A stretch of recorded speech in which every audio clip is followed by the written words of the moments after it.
Žaidimas piniginė skirtas susipažinti su banknotų ir monetų nominalais bei lavinti pinigų skaičiavimo įgūdį.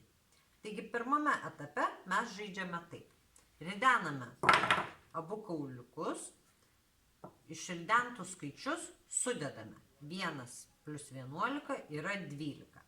Ir galime užsirašyti, kad piniginiai turėtų atsirasti 12 centų. Ir paimame. Tai galiu 12 centų paimti štai tokiu būdu. Galiu paimti štai tokiu būdu. Abiem atvejais panaudojau 3 monetas. Lygiai taip pat galime žaisti ir su eurais.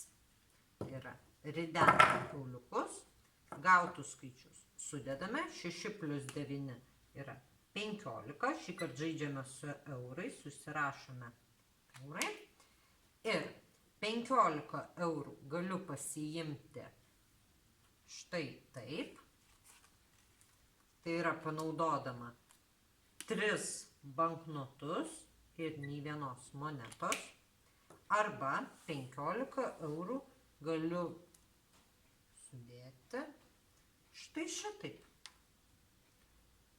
Panaudodama tik vieną banknotą ir 3 monetas.